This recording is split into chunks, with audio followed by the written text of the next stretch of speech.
Hi, and welcome to Sixcess Stories. We are your hosts, Christina Gent. And Eric Ozarowski. And today we got to talk to Bryan Devore. He is a residential real estate agent. He's got a couple decades of experience, and he's also been a member of 6 Degrees for 2 years. On this episode, we talk about awareness quite a bit. Lots of awareness, lots of conversations around awareness, elevated awareness, even listening back to it. Yes. So much awareness about awareness. We talk about his love for seniors. If you are in the senior industry whatsoever, you know Bryan's name. There's no way that you don't. If you don't, you should. Yes. And you will. 100%. And we talk about working with family and what that's like. Pros, cons, successes. Yeah, that was an interesting conversation for us. I think just the two of us, the nature of our relationship, the dynamic we have as business partners, husband and wife. Bryan talked about how that was challenging for him. Yeah. Are we doomed? Are we not doomed? Who's to know at this point, right? So, and then please stay tuned. At the end of this episode, Eric and I have some fun. We recap the episode and dive deeper on some of the topics that we covered within the interview with Bryan. Yeah, it's really more of just going through and re-listening to the episode for us and finding the parts that maybe we didn't touch on as deep as we wanted to. So kind of a quick deep dive on making sure that we dot the I's, cross the T's of everything that we talked about with Bryan. It was a lot. Yeah, so thank you so much for listening, and please enjoy Sixcess Stories.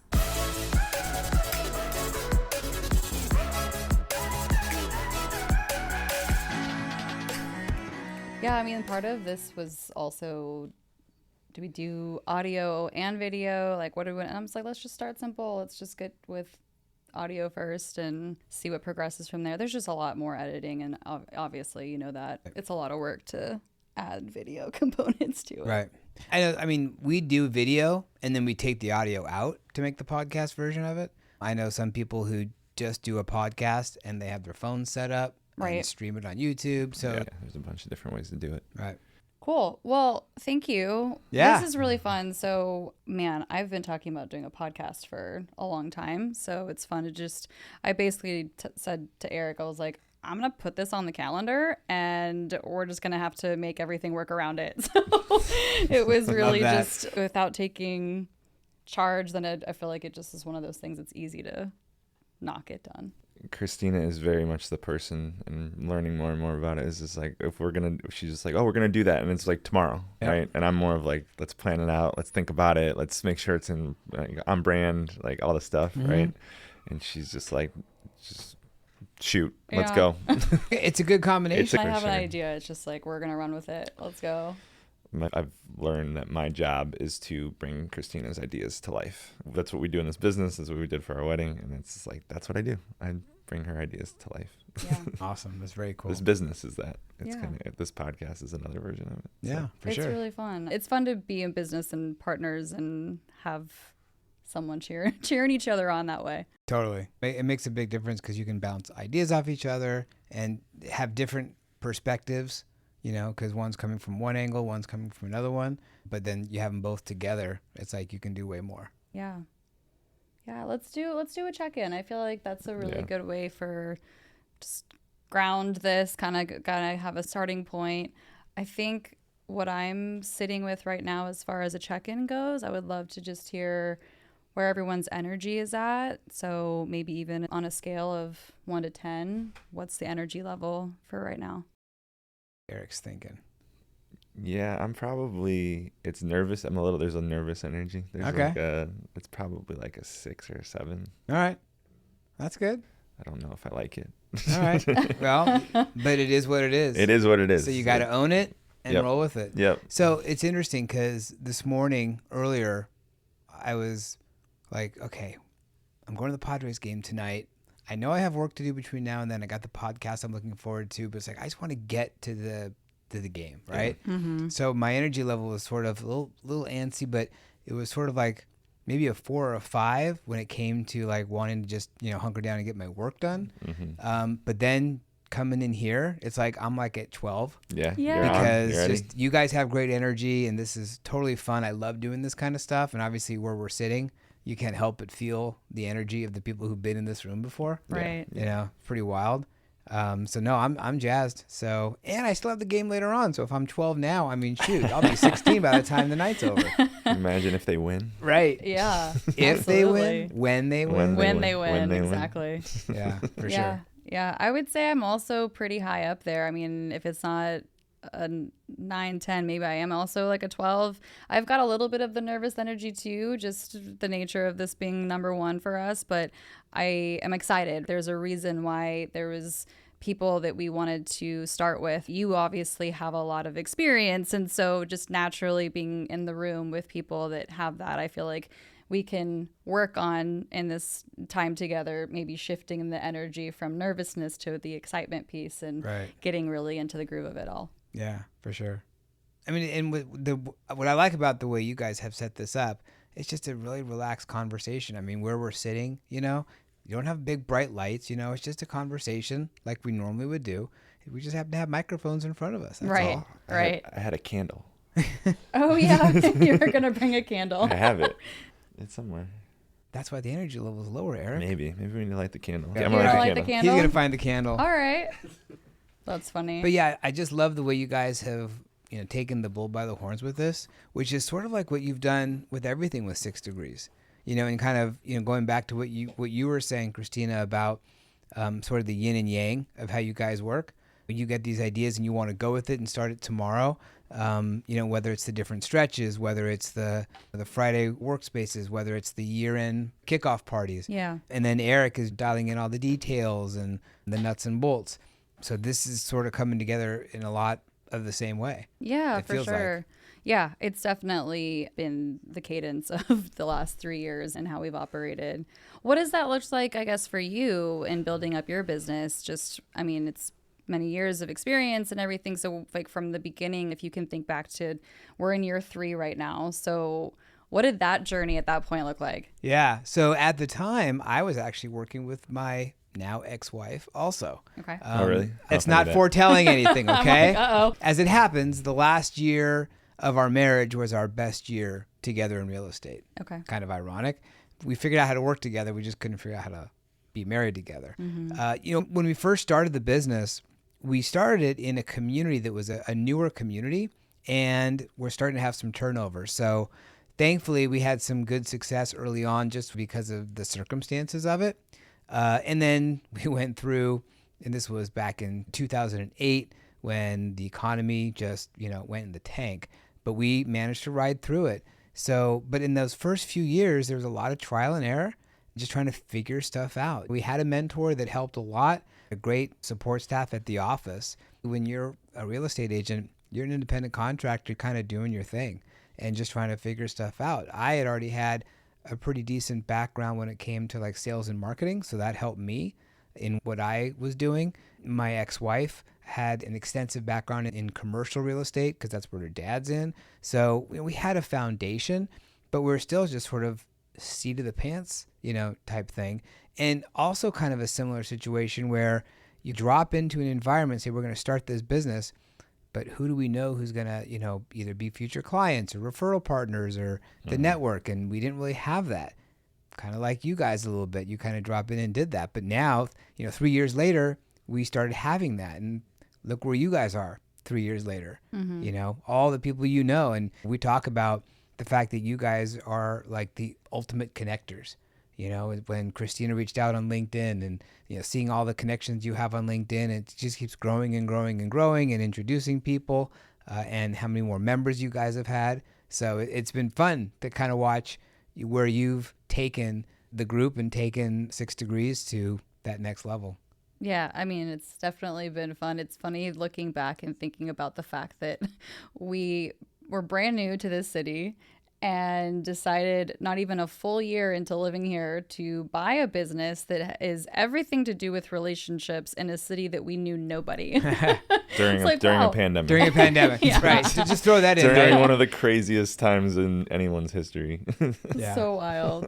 But yeah, I mean, it's been fun to just be through the evolutions of that over the last 3 years. Right. Well, and I think too, when you're starting something new, you have to go into it saying, okay, well, we may succeed here. We may not succeed here, but we're going to keep going because we believe in it. And you guys have really believed in it the whole time. You've had that desire and that drive, but it's always been coming from that same perspective of we just want to help people. You guys want to help people connect with other people. And Eric and I have talked about how he loves it when he sees a connection he's made and it's paid off in business or in a relationship. Same with Christina. And that's just when you come from that position of how can I help other people, then things will happen for you guys, and they have. Yeah, it's been interesting because it really feels like, so we're 3 years in, and it feels like we're still just getting started. Yeah. And finding our footing a little bit. Like things have changed and evolved, and they continue to do that in a good way. Yeah. And it's just been really interesting right now there's a shift happening, and I think it's just more of like we can feel where we want to go and where we want to take it and really draw a line in the sand, right? And that's just part of the evolution of it. Right. And can we make it long enough to do that? Right. Is part of it. Yeah. Right? It's like if we don't quit, it's not a failure yet. Well, and yeah, you guys aren't going anywhere, but it's cool because you said like you're feeling a shift, but now you're more prepared to sort of go with the shift wherever that leads you. Our conversations are a little bit more proactive and more than they have been in the last 3 years for sure, and we've done a pretty good job of trying to be as proactive as possible. Yeah. So I mean, you talked a little bit about the ex-wife years. If you Yeah. wanna label it that. Yeah. What would you go back and do different during that time if you could do anything different? Maybe worked a little closer with our mentor, just to get sort of the nuts and bolts of the business, because I felt like it took me probably longer to learn some of that than it needed to. But part of it was me. I'm like, well, I got this. No problem. I'll figure this stuff out. And yeah, I did figure a lot of it out, but some of it was, if I had done this different, I wouldn't have made that mistake. Sure. So it was more of you had a coach, and it was, I get it, and kind of not necessarily listening, right? Fully listening and taking advantage of having someone to bounce it off of. Right. No, I got it. Yeah, exactly. Right. Which is ironic because the job I had before that, I had a great mentor. My boss was a great mentor, and I went to him. And so I was used to that relationship already. But, when you start going into business for yourself, sometimes you get in the trap of, I got this, I know what I'm doing, this is why I'm doing this. But then you remember, hopefully, that, wait, we're not in this journey alone. There's other people that can help us, and we can help them. And I started figuring that out and started leaning on other people for advice. And now, kind of, not the tables are turned necessarily, but now I have 5 agents on my team, and they're looking to me to be that person. You sort of get that imposter syndrome sometimes where it's like, wait, I'm the one that they're going to. I better have the answers. And if I don't have the answers, I got to go get those answers. It gets a little bit unnerving sometimes, but I have to just know, hey, look, we're all human. If I don't know the answer, I'll go get it. And if I make a mistake, I'm sorry, but we're going to all figure this out together. Lately, the imposter syndrome Yeah, conversation. it's something that I saw in an interview come up in conversation, and it was with an Olympic athlete. And she basically, like, the person asked like, oh yeah, do you ever feel imposter syndrome? And she's like, I worked my ass off to get here, right? I worked really hard. I trained. I spent the hours. I did the things. So no, I actually don't. I deserve to be here. Exactly. Like, I'm meant to be here. And so it's been interesting to frame it differently. I feel like sometimes society can put things on us that are like imposter syndrome instead of going, no, you have been doing this for years. You have experience. So these people who are coming to you because of that, and you know how to mentor them. And does that mean that you have to have every single answer? No, of course not. And that's what you mentioned too, of just, okay, I'm going to go find the answer that they're looking for. But the fact that we've worked really hard means that we're here for a reason, and we don't need to feel like imposters. Obviously, everyone's going to feel what they feel. Yeah. But for me personally, it really framed it differently as far as like, no, I deserve to be in this room. There's a reason why people are asking for me and to talk to me. And it's because I've worked really hard at doing this. It came up again in a conversation that it was framed different as well, where he asked me about my community in San Diego and if I feel that I have depth in my relationships that I could turn to the people in 6 Degrees or even just in San Diego for help if I needed it. And I'm like, absolutely. Like, I have so many people I can turn to. He was like, wow, you're really lucky. And I'm like, no, it's not about luck. I worked really hard to do this. I have spent time, I've put in effort, right? So it's just an interesting recent conversation that's come up quite a bit about imposter syndrome. Yeah. And my dad likes to remind me, he says, yeah, the harder you work, the luckier you get. Yeah. And that's so true. I think it's interesting because if I think about the imposter syndrome versus, work my butt off to get here, it's almost like in the moment, I will say to myself, wow, look where I am, and do I deserve to be here? But then you think back what led you up to it, and you're like, well, shoot, I've been doing this for 20 years. I've done this, done this, done this. Yeah, I'm pretty cool. I've done some stuff. You are. I should be here. But in the moment, it's still that nagging little kid who's looking for the acceptance of the parents type thing. Yep. Where it's like, but do I really deserve to be here because I'm still this one kid? And you can go into the whole, there's parts of the brain that don't tell time. And so you bring up things from the past that feels like it's just today. So, that kind of creeps in. But overall, I know that, I appreciate where I am. And I think that it's important to just constantly be focusing on the gratitude for the journey and for being here. I couldn't be here without the bumps and bruises I took, Yeah, I got divorced during my career. I went to the bottom and had to rebuild again. Yeah. Totally shifted gears from more of a geographic farming to more demographics as I started working with seniors, reinventing myself. And it's kind of a crazy journey when you look back on it. Yeah. But it's been fun. At what point did you actually make that shift to seniors? Like what point in your career? Tell us a little bit more about that, because I know obviously that's a big part of what you do now and who your focus is. And there's so many benefits and reasons for that demographic and for the people that you're helping, doing way more than just selling a home. Yeah, right? For sure. But what point at your career, what made you shift? What made you realize you needed to shift? And then what made you go that direction? So at the time, it wasn't really an intentional shift. I had a friend who was in sort of the senior space, the industry, so to speak. She was helping seniors move into senior living communities. And she came to me and said, in many cases, they have to sell a home to do it. Do you want to work together? And I'm like, that sounds good. Why not? And as I started doing it, I started realizing, a lot of different things. Number one, I love working with seniors. They're so cool. They built this country. We have what we have because of them. And they've done amazing things. The stories I've heard are so incredible. So I feed off of that. And actually fast forward, so this is about 8 years ago when that shift happened. Fast forward to just a few months ago, I finally figured out sort of what resonated was I had a great relationship with my mom's parents. I can clearly, vividly remember weekends at their house. Going on a Friday afternoon, grabbing the toy box in the den and playing with the toys, then going to Villa Sorrento for dinner. The next morning, my grandfather making me breakfast. I mean, I can clearly see it. So I had a great relationship with my grandparents. And having a great relationship with them, I think I was more connected with those generations. Sure. And then sort of realizing through the process of all the things that seniors need and all the resources that are out there, it sort of opened my eyes to a whole other world. And every step I've taken sort of down that road has been better and better as far as realizing some of these things and learning some of these things. And this is largely the most physically and emotionally challenging move that a senior will make when I help them sell their home, whether they're downsizing into a smaller home or moving to a senior living community or assisted living or memory care. And I want to honor that process for them.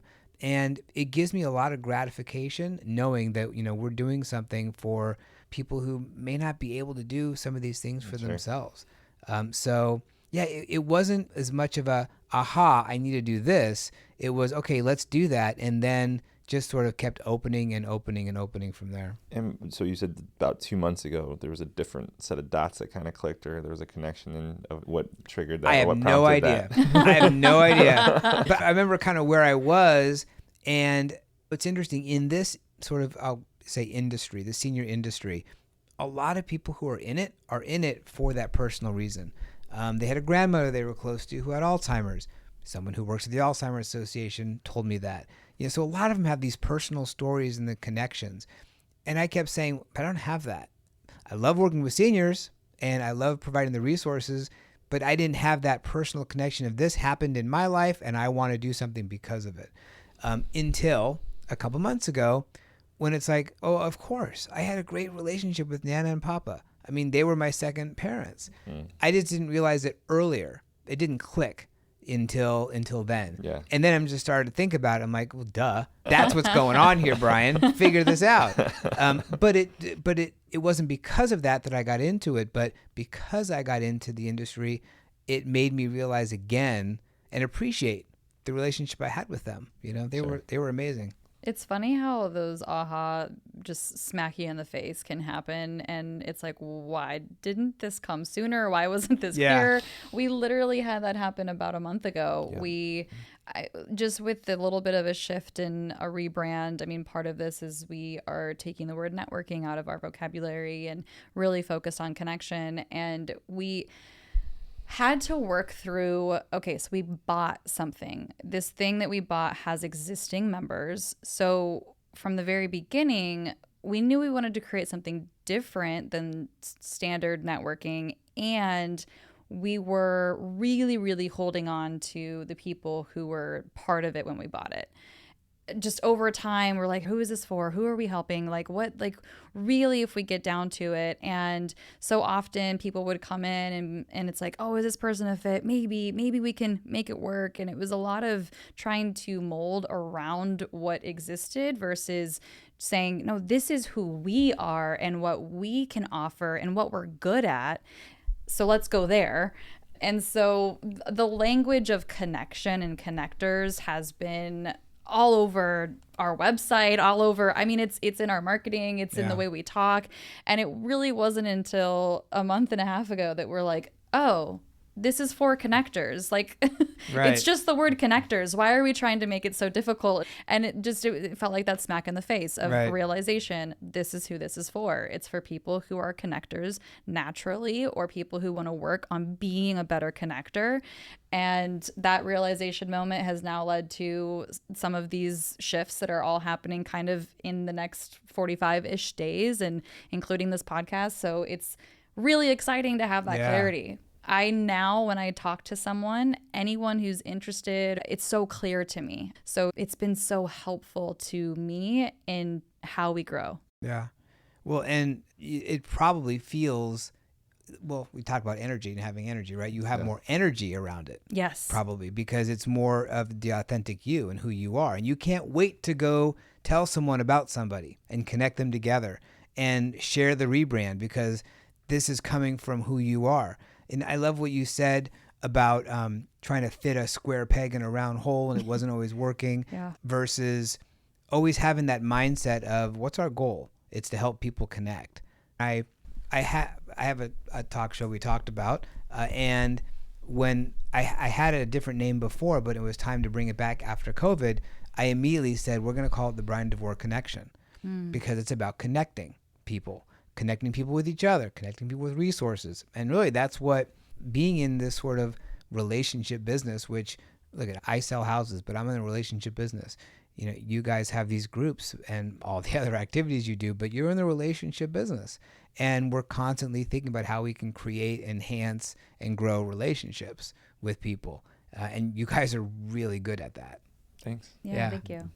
Part of us, the reason for us being involved in 6 Degrees is like it just checked all these boxes of like, I think we're built this skill set. I think I built this skill set over the last 15 years to be able to say, yeah, this is something that I have no idea if it's going to work, but it checks a lot of boxes of things that I have learned, feel like I'm pretty good at, and it's something we got to try. Yeah. Right? Like that's, if it ain't going to be this, what else is it going to be? more and more Christina recently, like the last, I don't know, week, she's like, we've had conversations where she's like, I don't know what the fuck else I'd be doing. Yeah. If it's not like, I have no idea. I don't want to go work for someone else. Right. I want to go, we've been all in for the last 3 years, but whatever doubling down, tripling down is. Right. And if this doesn't work, right, then maybe we talk about it, but it's more and more, we're just like, we are doing what we're supposed to be doing. I know we've been in the groups we've talked about, like, if you weren't doing this, like, what else, what's the thing that you would be doing? Right. And it's like, I don't even know. Like, there is no plan B, C, D. Like, there is an A. Yeah. And we're going to make the A work. And there's A, there's more of A, and there's even more of A. Because that's it. Yeah. But it's crazy how so much of what we've put into this is just, it's literally like the belief that you talked about, and knowing that deep down, like, we're on the right path. And the path has gotten clearer, and we've carved out some stuff. Right. And I just more and more, in even this stuff we're talking about, is like we're moving further down the right path. I have no idea what's on the end of the path. Right. I have no idea what the end result is and where this goes and how big it gets or what the impact that we could have. I think we've already experienced some of it. But that's the exciting part, right? To go back to the energy conversation, right? So we've talked about this, but part of Olympic athletes, and when they get or any like high level professional athlete, the symptoms of nervousness and excitement, so sweaty palms, stomach turns, like it's the same feelings. So the high level athlete, the Olympian, just labels it as excitement. Everyone else just labels it as I'm nervous or I'm anxious. Right. It's the exact same. We're all feeling the same things. Right. Right. Yeah. No, for sure. What you described is you guys are entrepreneurs and you're going down that entrepreneurial path. But yeah, you don't know what the next road's going to be. You don't know what the next turn's going to be, but it's exciting to go find that out. Yeah.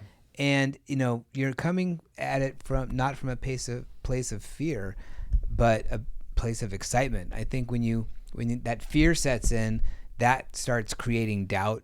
And you don't have that. You don't have the doubt. You really believe in yourselves. Oh, I mean, there's been doubt. Yeah, I'm like, you fooled me because it doesn't seem like it. Behind the scenes between the two of us, there has been so much. I mean, me personally, I ride the roller coaster. So yeah, it'll be great, and then it'll be awful, and then it's the world's ending, and then it's totally fine. And it's so hard to, again, I try not, this is a place where hopefully I can share a little bit more of that, but I have depression and I've gone through depression, not to get into that in this moment, but as much as we can, we want to be real about it. Like we were talking to someone yesterday, he was a kid in college and taking entrepreneurial classes, and it was just like, go try it. Like, what are you talking about? Like, there's no class on entrepreneurship. Like, what can you do tomorrow to see if you have an idea that works? Because part of taking over this business, instead of starting it, it gave us an opportunity to fail a lot faster and try things out and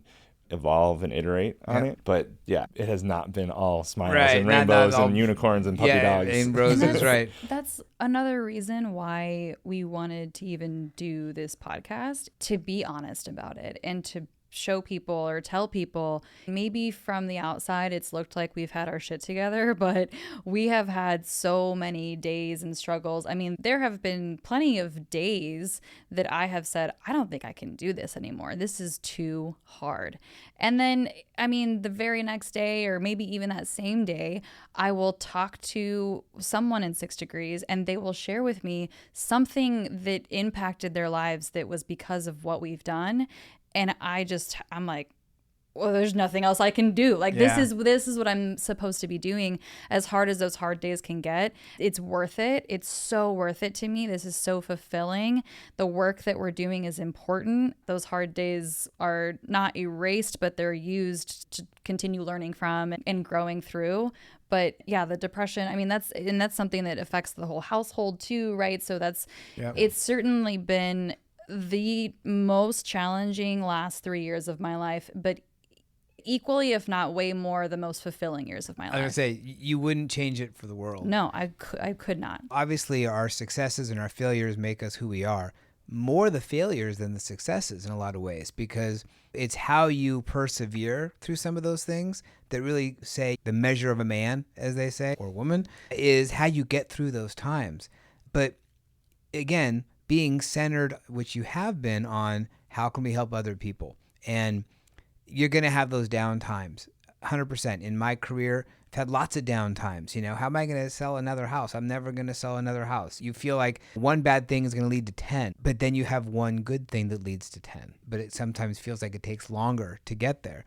You've been through this path of your consistently changing things, but I feel it's been for the better in a lot of ways. A lot of things you've been layering in have been for the better. And, I think you look at the numbers when you're a business owner, your membership has grown. You've gotten people who are more loyal. So you've created this great family, not just a network, but it's a family, really. And you see, like at the events, everyone connecting. That's what it's all about.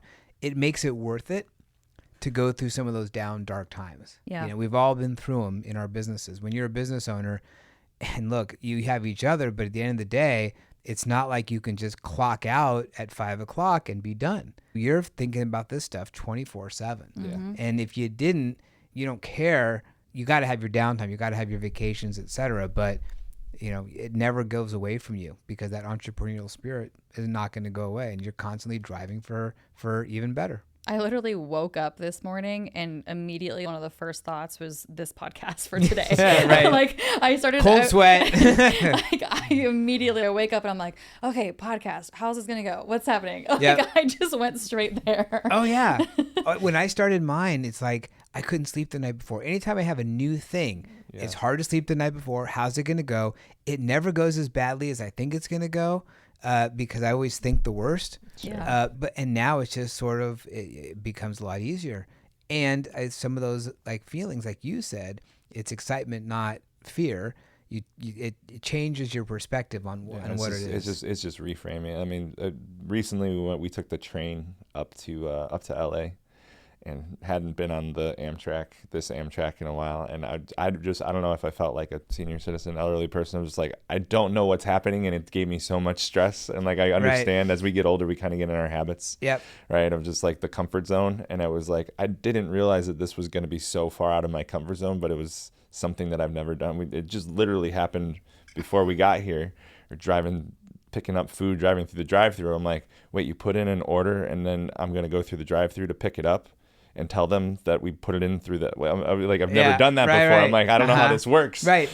I don't like this feeling. Right. And now I've done it and it's fine. I could do it again. Right. But like the first time, I don't know if I'm just noticing it more. I'm more aware of it. But there's been a couple things recently like that. That's like, I'm not comfortable. It happens more and more. And you're way younger than I am, so you got time. It's like when you go on the roller coaster for the first time, you're freaked out because you don't know what's on the other side of that hill. You don't know what's inside that tunnel. Then you go through. It's like, it's much easier than I thought it was going to be. And you want to go do it again. So I know what you mean, Eric. It gets a little bit unnerving sometimes, but you figure it out. It's been a new, I don't know. There's just in a different place of noticing it more and paying attention to it or feeling it in a different way. And it's like, I've done things like this, but I've skydived. I've jumped out of planes that are, but like, getting on the train and how we're doing it, or not getting on the train and how we're doing it. Yeah. Right. Yeah. I feel like, so much of the work that we do for like the conscious communication work that we do with Rudy and stuff. And it's how can we be more awake and more aware? And that's with our communication, and then just internally what's happening and noticing what's happening in my body. And so there's realizations that we've had recently too, of even something that we've noticed is, so we do a feedback loop after every event that we host, or especially if there's something new, we'll certainly do a feedback loop after today. And when we do that, sometimes it's in transit from one location to the next. We just finished an event, we're going somewhere. And I didn't notice this, but Eric did and stated it. And it was when we're driving in the vehicle together and we're not actually able to look at one another, tensions get high very quickly. The energy escalates quickly. The voices get louder more quickly. And I never put that together, but just being more aware of what's happening and noticing it, so that, if I can either notice this and say, this isn't the right time to have this conversation, or being mindful going into that conversation. And it's really helpful. So I think part of the work that we're doing with Rudy and the conscious communication, like leadership labs and all of that, is helping us be more aware and awake in a lot of different aspects of our life. That's pretty amazing. That that awareness is pretty cool. You could have kept going the way you were going and not understand why those conversations weren't going well. Yeah. But it's like you have that aha moment that you figure it out. Probably helps not just your business, but your marriage too. We have to figure these things out and understand these things about ourselves. But yeah, awareness is the biggest thing. And I see that a lot in society right now. I don't see a lot of awareness, a lot of critical thinking, but being aware of how you're feeling in your body, like you said, and the cues that are out there that are affecting you. And this environment is different than this environment, like being in the car and picking up on that. But then it's what you do with it. And you've taken it sort of to the next level and not just identified it, but okay, how can we do something different that's going to make our relationship better, make this outcome better in this business situation? So yeah, it's just constant growth. And 3 years in, you're at a good spot where you're figuring this stuff out, and just keep pivoting to the next one. I want to go back to, so you mentioned specifically the awareness piece for us, working with, not to go back to the past, but you mentioned working with your partner at the time. Yeah. What was the biggest challenge that you experienced in that dynamic, working with someone that you're married to? Yeah. So for us, at least for me, we kept kind of stepping on each other. And part of it, I will own, was my own desire to sort of control the outcome and not necessarily accepting input from my partner. Then, of course, I realized later on, it's like, wow, she's got a lot of valuable insight and stuff that I wasn't thinking about. We struggled and we fought about it. Fine, you do it then. You want to do it your way, you do it your way. Sure. And then, of course, failure happens, and then you start figuring stuff out together. So what we finally figured out was pretty simply, I was really good at working with home sellers, and she was really good at working with home buyers. So we finally figured out, let's just divide it up. Instead of trying to step on each other, you do this and you do this. We had our best year in business when we finally figured that out. Of course, that was the last year of our marriage. How long were you working together before? So let's see. We started working together in 2003, and we separated in 2015. So 12 years. Oh, wow. 12 years to figure it out. Right. Right. Dang. I can't take that long. Well, I don't know if we're going to make it that long. So you'll make it. Trust me. I know. And obviously, there's an underlying factor of the relationship, right? For sure. And so we came into it with other, baggage and issues from the relationship. Did you have kids? Yep. Yeah. At the time when we started the business, we had, our boys were 1 and 2.5. So the pressure of that, Yeah. 100%. moving into a new city, there was so much going on for us. But again, it took some ups and downs and some learning along the way and eating some crow. I ate a lot of crow during those years. Yeah. So I know part of just the family dynamic partner relationship conversation is, so you have someone on your team, is it your son's fiance? Yeah. Is working with you. Mm-hmm. And tell me a little bit about what you've learned from this past experience to, okay, we're keeping it in the family here. Right. How do we make this work in a different dynamic? Yeah. I think obviously it's a different relationship, not being my wife, but my son's future wife. I'd like to think I've grown since then and kind of figured out what not to do, or at least recognize something's going on. But it is interesting thinking about, I'm going to be her father-in-law. That's an interesting dynamic for sure. I'm at a different stage in my career where I feel more confident in what I do. And I'm also looking, not in the immediate future, but someday I'm going to retire. Maybe she'll take it over. I like to look at it too as she's young and hungry and she wants to learn this business. So I'm more of a mentor versus equal partners trying to fight for that pedestal. Sure. It's more like, okay, I want to bring her along. And she's been doing a great job. She's been licensed now for about a year, and she's doing amazing work. In fact, after here, we have an appointment with a client, and she's been great with our clients. She's learning a lot. She's hungry. She's energetic, and she's very good for my son. He's great for her. It's interesting because she's coming into my business, and my ex-wife works for her father, who owns apartment buildings. So they're in the property owning / property management business, and my son works in that business. Oh, wow. And so it's like my son's in that Slayers. business, and his future wife is in my business. So it's like I'm still connected in that way. But it's been great. It's been a lot of fun. They've known each other for years. They're great together. So I'm excited to see her future and what it looks like. Yeah. Have you and her had friction at all? Me and Your son's fiance? not at all. Not at all. Okay. No. She's asking me for help and guidance. Yeah. She's never afraid for that. And I have no problem when I think that she's going down a road that I'm not sure is the best road. not based on she should or shouldn't do it, but based on where I think she wants to go. And this may not help with that. I have no problem sharing that. And then, of course, then it's like, okay, let's put work aside, and now we're going to all get together for dinner, Right. with my wife and my son and everybody together. And there's been, no issues so far. She has no ego. It's not like when I first started and I thought I knew everything, and I clearly didn't. She doesn't feel that way. She knows she has a lot to learn and grow, and she's taken my guidance and suggestions and even made them better in a lot of ways. How do boundaries show up at the dinner table? Are there? I mean, we talk about this with other couples that are in business, and it's hard to turn it off. Does that happen with you guys? I mean, within the family, or is it pretty much like, no, like there's work and then there's family and this is family time, or does it blend? I have made a conscious effort to be aware of the situation and when it may or may not be appropriate. For example, I went out to frozen yogurt with her and my son after she and I had an appointment. And so it was just the three of us, and we had just finished the appointment. So we talked a little bit about our work, and she always talks work with him. And so he had some thoughts. So it was totally comfortable doing it there. But then we switched gears to the Padres and, whatever. The other night, I'm Jewish. We had a Passover dinner, and we had all the family over, and we didn't talk business at all because I didn't think it would be appropriate to do that. Sure. We had things to discuss, but now was not the time. Yeah. Sure. So just being aware of, okay, this is right, this is appropriate, this may not be.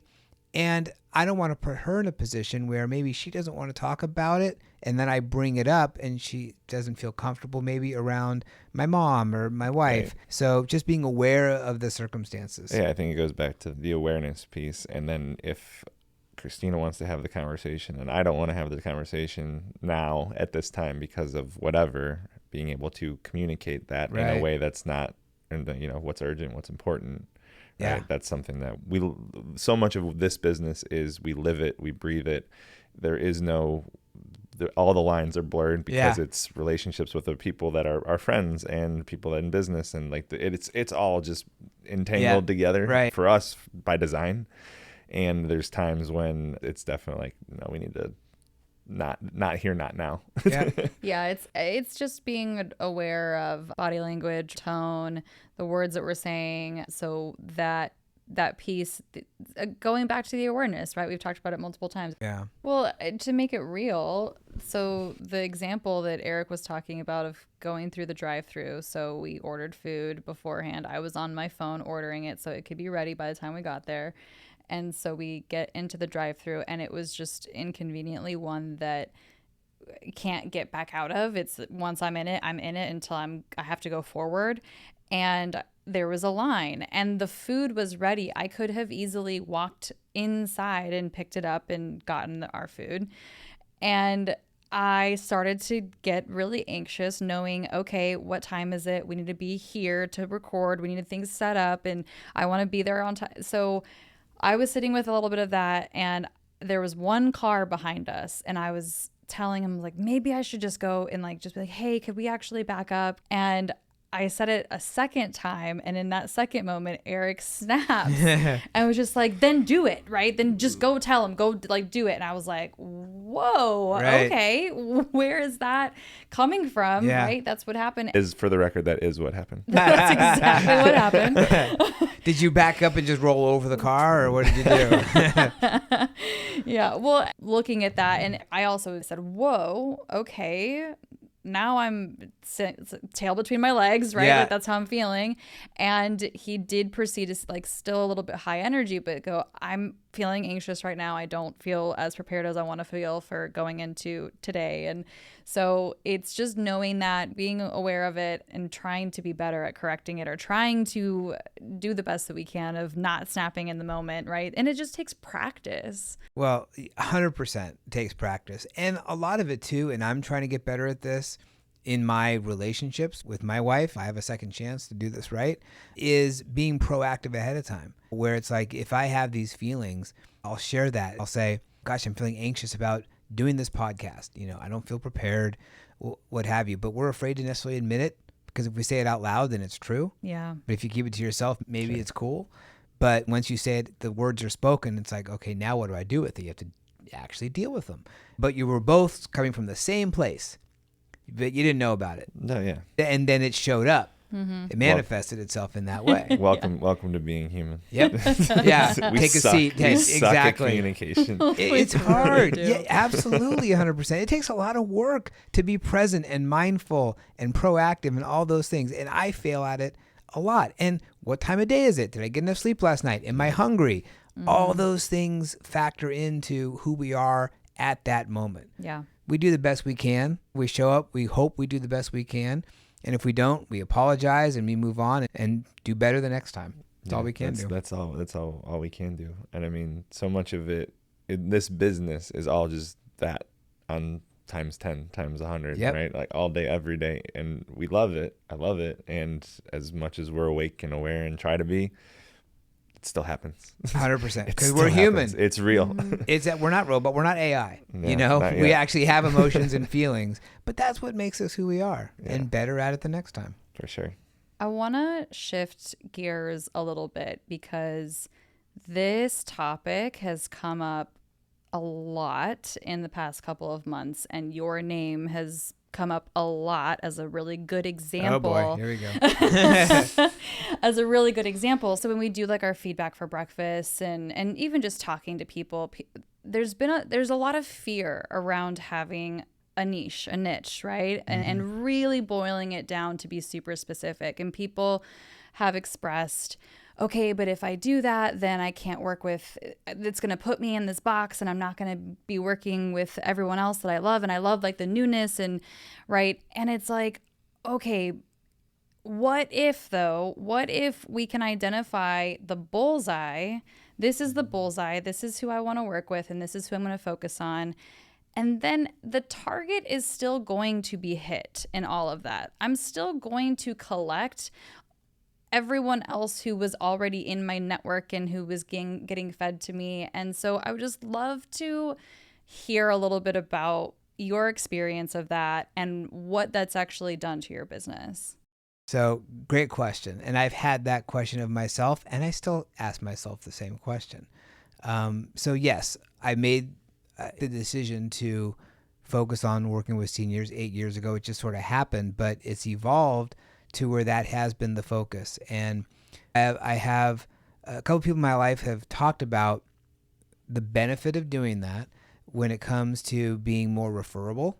When you have a niche, you're more referable because someone's going to be listening for those things. If someone hears even just the word senior and there's an issue or what have you, boom, Bryan, they immediately think of me because they know that's what I do.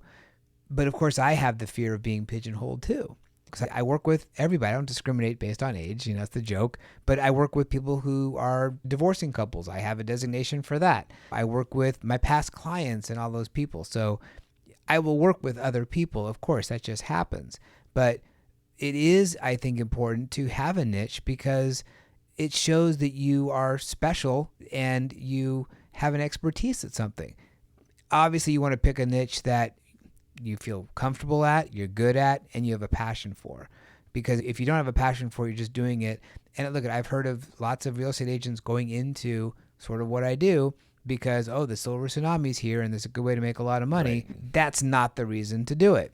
I would argue that the passion part is, and this is something that we've tried to ask more people, is like if you could help anyone, who is it and what gets you excited about working with that person, 100%. That business? Why?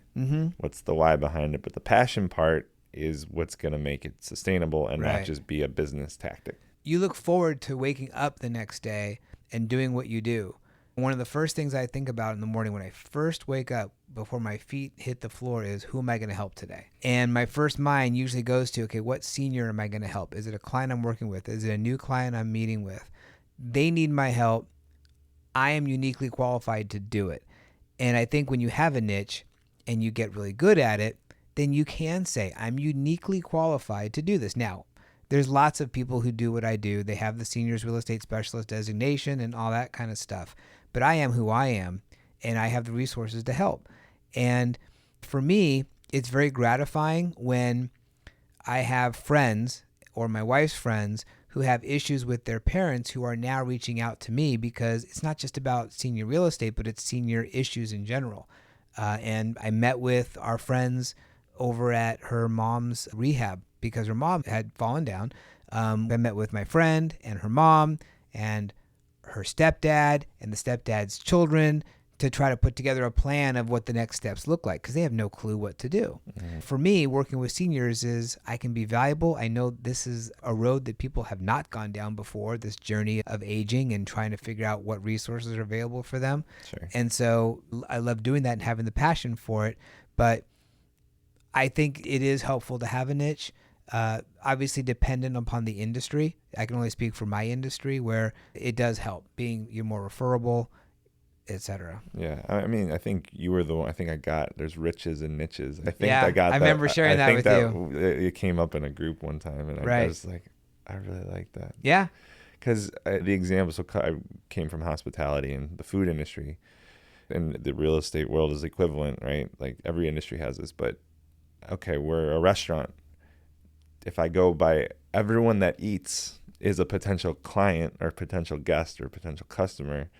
That's actually potentially true. Yeah. But it's how do I zero in? Like that's the target. Right. How do I zero in on the bullseye? Who do I want to serve? Right. The clearer that can be, just the greater opportunity is, right? And that's something that we've been working through with 6 Degrees is who do we want to help? It's connectors and leaders. That's the bullseye. And we're going to get other people that are interested for other reasons. Right. And there's nothing wrong with that. But to put the flag in the sand and say, this is who we want to help. Again, as a restaurant, it's not everyone. Right. It's not everyone that eats.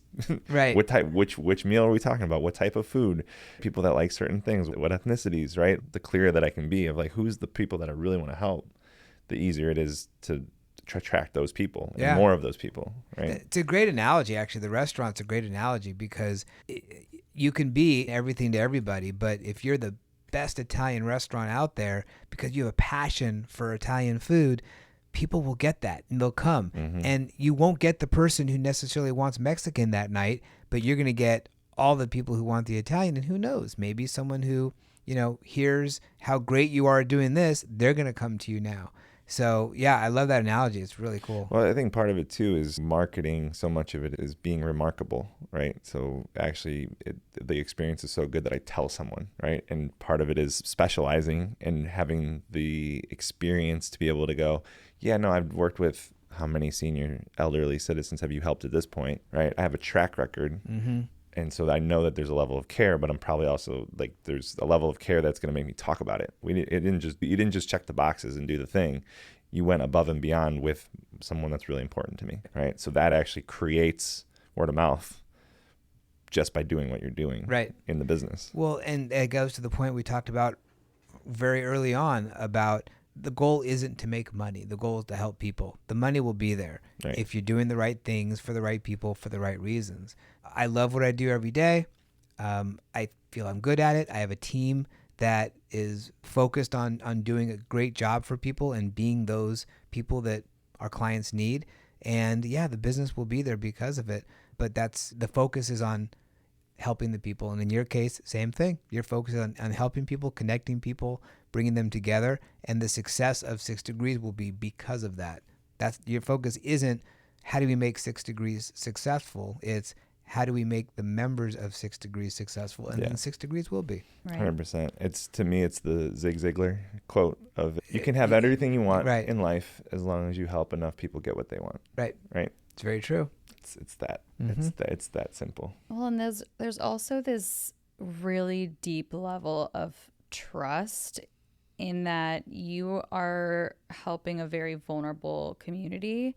And so for me, it's, if I can trust that you've helped like my grandma or my grandpa, of course I'm going to trust that you can like deal with my property too, right? Exactly. It's like there's level of care that people are going to be able to see that and go like, of course, like if he can handle grandma, like he can handle anyone. Right. Yeah. There's sort of that innate belief, if you're doing it for this type, like you said, the vulnerable population is very true. Yeah. You can do it for anyone. And I do see that. And I try not to take that for granted, of who I'm helping, because I know what happens when they work with someone who may not necessarily be in it for the same reasons. Yeah. And they don't dot the I's and cross the T's and stop to listen to them. I mean, that's the biggest thing is I love listening to them. And I hear other agents who maybe work with seniors like, yeah, I was there for, I had to be there for 2 hours to do X, Y, Z. I'm like, you mean you got to be there for 2 hours? Right. Right. What did you learn about them? Look, I'm going to go see a client tomorrow whose grandfather was a bat boy for the Dodgers, the Brooklyn Dodgers. Oh, wow. Not the LA Dodgers. I had a client whose grandfather worked for Abraham Lincoln, and I got to hear some stories. I mean, it's amazing. It's like I get to do this. Yeah. I happen to sell houses, but this is a conversation that we've had in some of the leadership side. Do you even sell houses? Like do I sell? Right.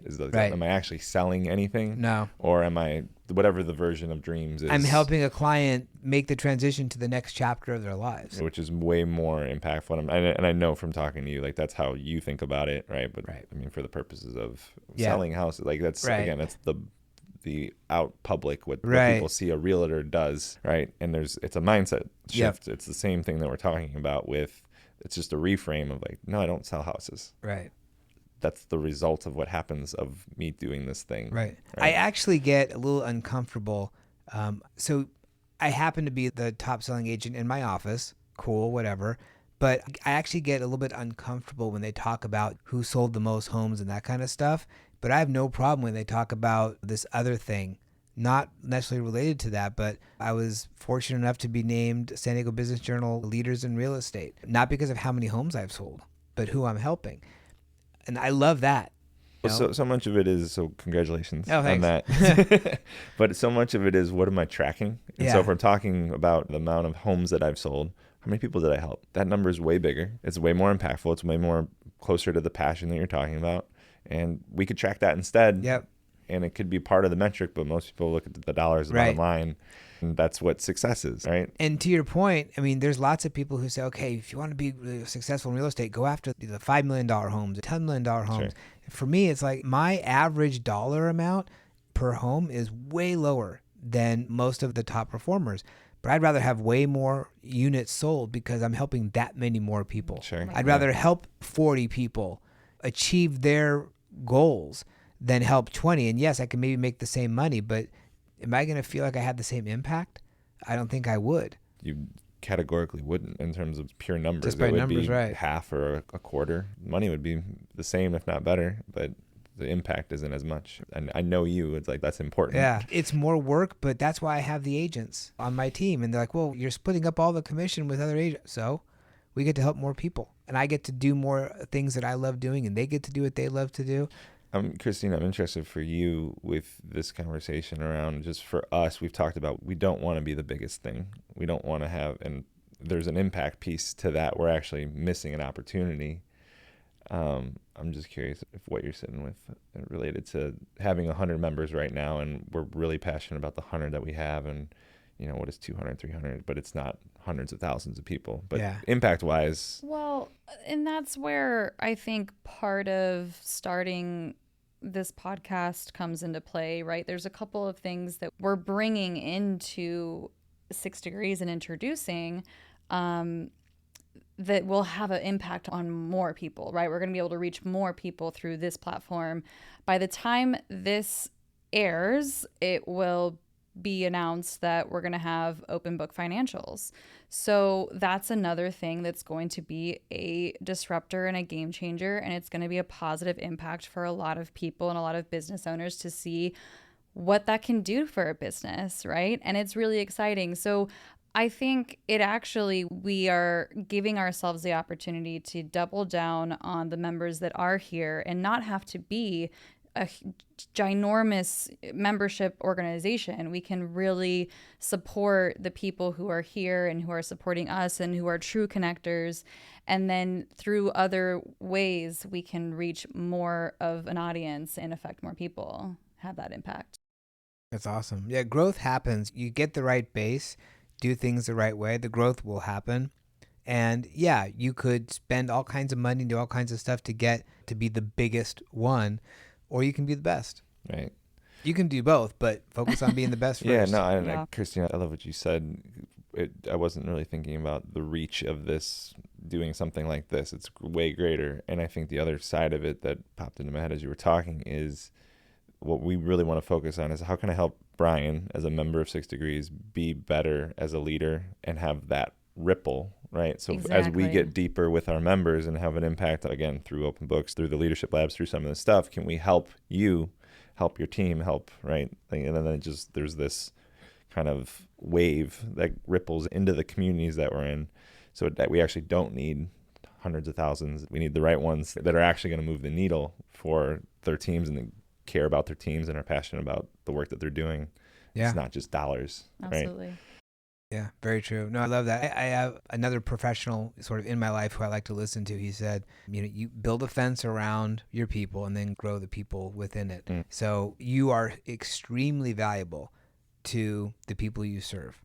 And I talk to people in other groups, other networking groups who are talking about, do I want to renew this? Should I still be in this? I don't see that at all in 6 Degrees. People are in it and they're in it. It's an ecosystem that they're part of. Yeah. And it's like cutting off your arm. You wouldn't do it. And so, that's kind of the way I look at it. And so you guys are being very successful at it. So you've gotten that great base, which is awesome to see. And you're making those great connections. And so now you guys have that platform to grow. And we want to try this. Wait, we did try that. That didn't work. Well, maybe it'll work now, in a changing environment. Yeah, and we're feeling that a little bit. There's a spiral to some of the stuff that we're bringing back. I mean, the specific example is like when we had people guesting groups, it didn't work, and now we're qualifying people or at least interviewing and getting a little bit more of a sense of what they're trying to get out of it, so them guesting groups actually make sense again, right? Because you're doing it with intention now. Yeah, right. And I've heard good feedback about that, by the way.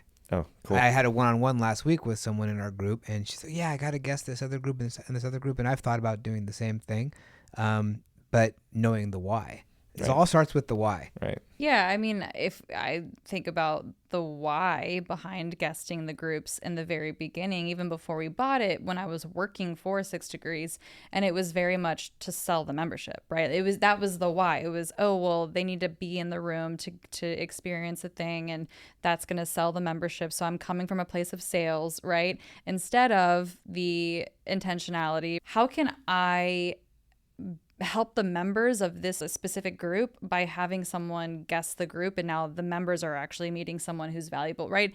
That mind shift and really coming from the right place makes a big difference on whether it's been successful or not. So it feels very different. That's awesome. Yep, having that awareness of your why, and what you're doing. So it's the same activity, but from a different perspective, from a different place. Yeah, it's the same thing that we've. Right. The theme has kind of been awareness. Yeah, I'll come back to awareness in this conversation. All right. Episode number 1, awareness. I like it. Well, I do know that you've got a really fun game to get to. So I would love to finish with a reinforcement, and maybe let's go back to the same energy. Where are we all now? What's the feeling walking out of here? How are we going to go about the rest of our day? I can tell you where I'm coming from. It's like, Please. I thought before I was like at a 12, right? That puts that 12 to shame. What am I, at 20 now? I don't want to go too crazy. I was pumped up to do this, but I feel the same way and the same energy level now as I usually feel after our stretches each month. Way more up and positive and ready to tackle the world. So yeah, it ramped me up big time. Nice. Yeah, I definitely went up. Where did I go up to? It was like 6 or 7 when I started. Probably like 8 or 9. High 8, low 9. All right. I just want to say this real quick, because you saying that this feels like after the stretch is actually exactly what Eric said he hopes is the outcome of these. No way, really? Yes, before we started, this might have been yesterday that he was talking. He's like, man, I would love for the podcast to have that same feeling of going to the growth groups and doing the stretch. And so you saying that, I was like, wow, he just That's pretty crazy. Manifest that. Yeah, you did. Folks, we have not talked about this ahead of time. I didn't know that's what he was thinking. Came up with it all by myself, but no, that's awesome. That's very cool to have. Yeah, it really is. I mean, I really think we want, this is just a conversation. So I want it to be a conversation that is energizing, motivating, inspiring, right? All these things that I get and I think people get in the groups, and Oh, I've for heard sure. people get that. Yeah. So that's definitely a big piece of this. Yeah. For sure. I would say as far as for me, for energy, it's maintained consistent. I've just felt it in different parts of my body, right? It's moved. And I think parts of me have relaxed so I can be more present just during the conversation, right? Once it was like, oh, I forgot the mics were here kind of situation, right? Right. And so that has just shifted the same energy level in different parts of where I'm feeling it. I will say, once the candle was lit, it went up a little bit. Okay, you can't see this, but Eric did find the candle. He lit it, and it helped the ambiance It tremendously. did. We needed some fire in here. There you huh? go. I think we need to, with these lights on a dimmer, I feel like there's so many little things that I want to do for next time. I want this to be set up for Absolutely the way we care about everything. And then fireplace on, candle lit, lights dimmed a little bit. The way you some do something aesthetics. is the way you do everything, Yeah. and it all comes down to that for you guys. I mean, everything you do is with that intent. Yeah. And I know you're always constantly working, and that's, Eric's a tinkerer, trying to make everything right. I mean, you've got the big ideas, but together it's awesome. But it's why I keep coming back to 6 Degrees. Appreciate it. Well, thank you for being here and My being pleasure. our first guest. Yeah. This is so exciting, and Happy to be the guinea pig. I love it. I mean, I felt I could really feel, not that it was like we needed a ton of support, but I could feel you naturally are good at this. You've been doing it for a while. And so just having that be supportive to us doing this for the first time was really great. So I appreciate you, and I appreciate your time. And this My was pleasure. wonderful. Yeah, thanks for being part of what we're doing. Oh, absolutely. And, yeah, you being the first one it happened the way it was supposed to. Yeah. Everything happens the way they're supposed to happen. You may not realize it at the time, but at some point you figure it out. Awesome. Cool. Thanks. Thank Appreciate you. it. Thank My you pleasure. so much.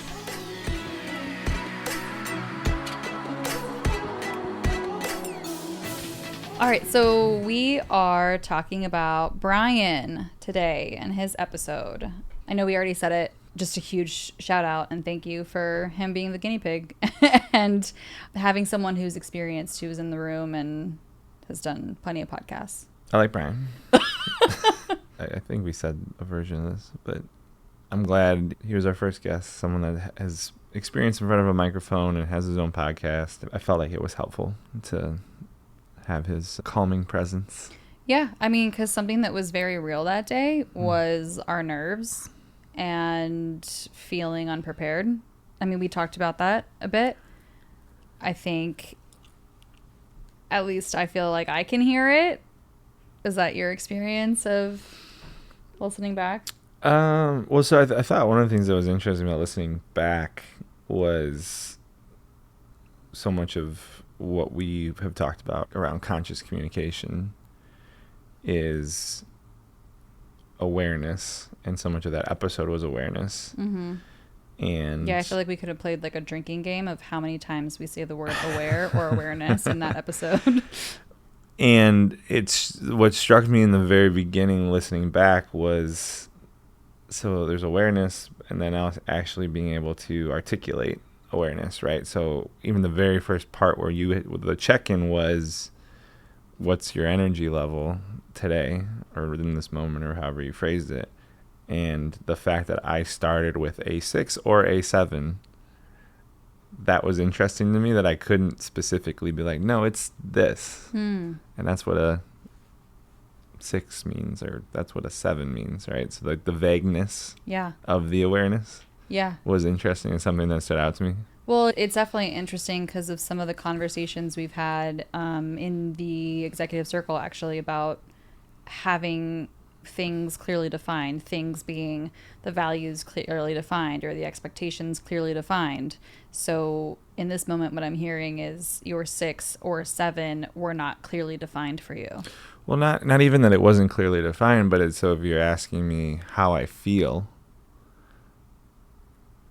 and that's not, it wasn't a surprise, but it was, oh, that's interesting that I actually, is it because I don't know how I feel? I can't actually even label it specifically, or is it, I can feel it and it's vague and it's what you just said, it's not clearly defined, right? Those are two different things, and I actually think it's more of like an uncomfortability about feeling for me, and I don't, maybe male thing, maybe me thing, whatever it is, of just being in my feelings and being connected to my feelings and understanding that. But again, just to go back to It's like, oh no, that was fuzzy. I couldn't even pick one number. Well, and you bringing up feeling and being a little bit more disconnected to that, something that I noted in this episode, you brought up depression and then moved away from it so fast.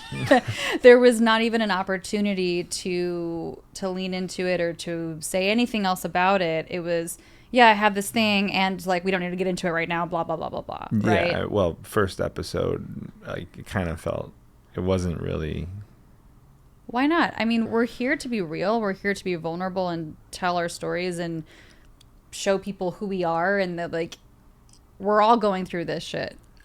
Yeah, I mean, it was, I guess, when I say that, it's not like I didn't mean for it to be like a shy away. I was like, the point I was making in that moment, it wasn't that. It wasn't. Sure. It was that it would have tangented down something that it was like, it's a piece of the thing. I hear what you just said about moving away from it, and you know, I think part of it was being able to express openly. It's like, no, that's something I struggle with, and it wasn't actually the point that I was making. I think what I'm actually trying to say is, when it was brought up, there was a rushed sentence after saying, and I have depression, and we don't got to talk about it, right? It's the follow through of that. It wasn't, I have this thing, and not this thing, but like, I have depression, and it's part of it, and here's what the point is of what I'm saying right now. Sure. Yeah. I mean, the language was, I don't know what the language was specifically. It definitely was around like brushing it under the rug type thing. Yeah. Let's not do that. Yeah. Let's not do that right now. Let's move on. We can, yeah. I said it cool. And yeah. I just noticed it. That was me being aware, I guess. Because I remember actually noticing it in real time. In that moment, I said, oh, okay, great. Eric is being vulnerable right now. And then it went away really quick. Right. And I poked my head out. The head came out of the shell. Dip my toe in the pool. And it's like, no, that's cold. We're not gonna do that. We're not doing that right now. We're not gonna go there. Yeah. On the first 20 minutes of the first episode. And maybe if we do, maybe we can, and we can relate to more people. And I'm not saying that it was not that was the time to talk about depression. I'm not saying that. It was more noticing what was the energy immediately following admitting the depression, right? And that's what I noticed. That's what I clocked. Yeah, and I mean, the feeling conversation of so much of depression is being disconnected with feelings or avoiding for me, and like literally suppressing feelings, right? Yeah. So me starting with asking how, like, what the energy and where are we feeling it, and to bring it back to the 6 or 7, right? It's like, oh yeah, do I even want to know where I am on this scale? Well, correct me if I'm wrong, but for that episode, it wasn't where do I feel it. It was just what is your energy level coming into today, right? And so it's interesting in this moment of talking through that. It's like, okay, I'm associating energy with feeling, right? And which is it's not even a feeling. There's not like a label on the feeling. It's just energy, literally just energy. And the fact that in itself, feeling an energy wasn't easy to label as a number. Right. Not even being like, what are you feeling? Like, what's the mood or what's the emotion, right? Which is a different thing. But that's how much there's a fuzziness for me and feelings was something that stood out. Yeah, I mean, it's interesting listening back, and even literally the beginning of something, and we're talking about you labeling something 6 or 7, and this can continue to dive deeper and talk about so much just from the first 3 minutes of an episode. Yeah, I mean, that's pretty much, I heard that and I was like, oh, that's interesting. Because, I mean, we've had in the groups where we'll use that check-in question of like, so what is your, on a scale of 1, we'll usually do 1 to 5, 1 to 10, what is your energy level right now? I think I usually do 1 to 5. And it's interesting just thinking back, like some people will be like, I'm a 4.3, right? And they have it dialed, dialed in. Yeah. And there's some people like, I'm a 4 or a 5, or I'm a 2, right? Like, again, I don't know if what's right or wrong, good or bad about it. It's just like an interesting thing that some people are able to zero in on how the energy that I have right now and how in tune I am with that, where I'm able to articulate and give it language. Right. So yeah. That, with listening back, that was one of the things, like, oh, I don't know what that means, but that's interesting. Right. Well, since you brought up the groups, I do want to define, or not define, I want to let the listener know what the heck a stretch is, because we talk about it on this episode. And for anyone who's not part of 6 Degrees, I would, if anyone's out there who's as literal as I am, I'm going to be thinking about, oh, they're stretching? Like, what do they do? Well, we literally had that happen where someone was like, we have this growth group stretch. Do I need to bring yoga pants and a yoga mat? Thought it was a physical workout. Yeah. So, Eric, why do we call it a stretch?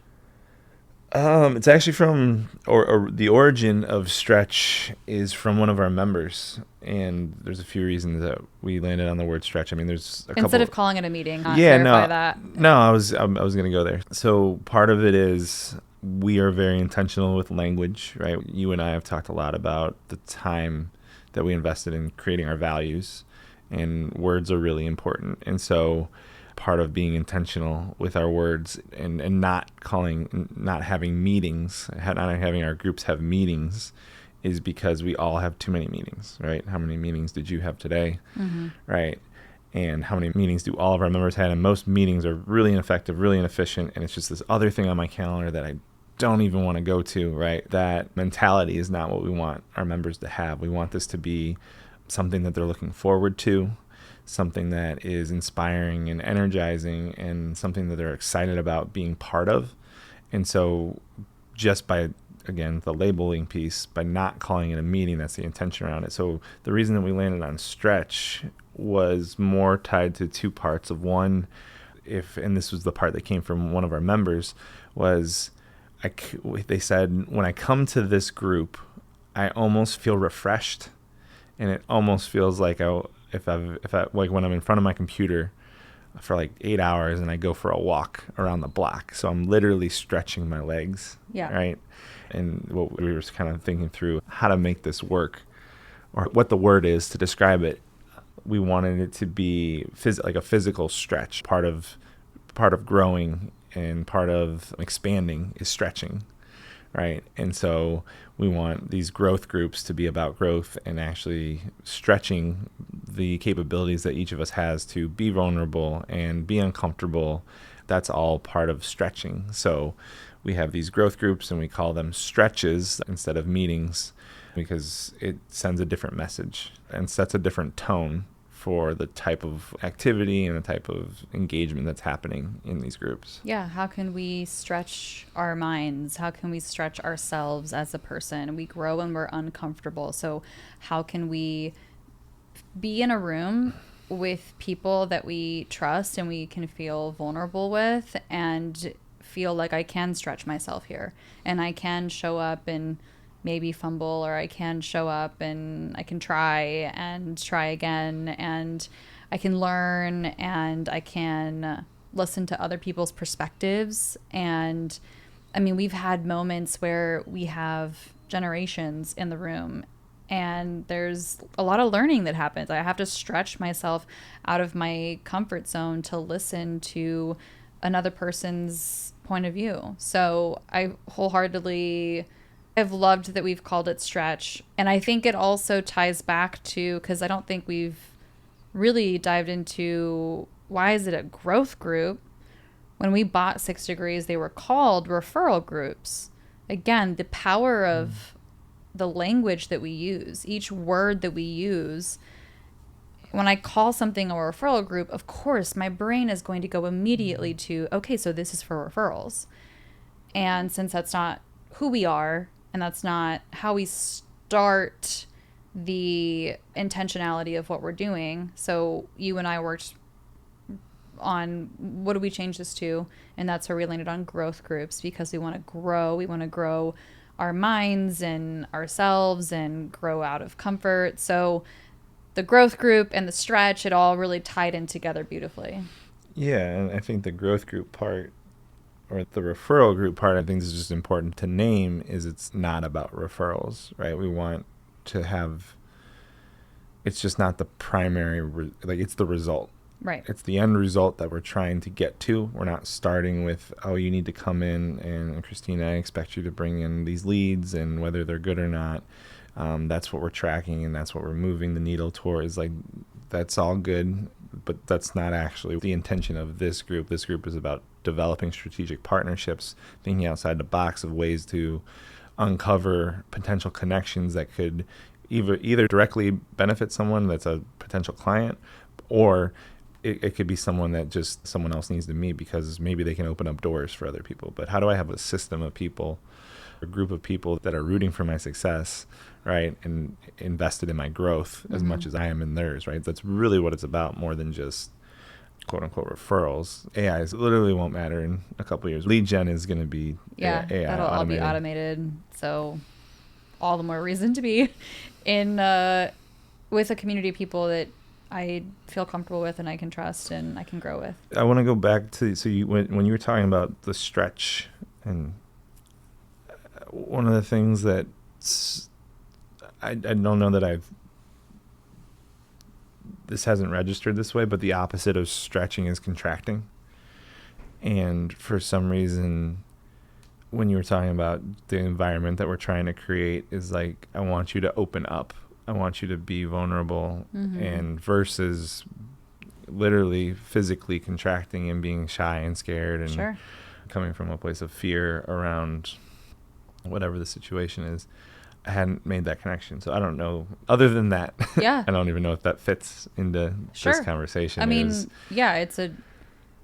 that gives me a visual, right? I can see what you're saying right now. I can actually see it. And that's helpful. Yeah, it's just that's the opposite of growth, and growth is about expansion. Which honestly, it's actually a really cool observation, because it's something that has happened at our events and in the environments that we've created for people. We've literally heard of humans say that they have actually felt comfortable to be themselves and to be vulnerable and the things that we're asking them to do. And I think it's because of the way that we set them up for success to do that. We are very detail oriented, and it's felt rather than just talked about.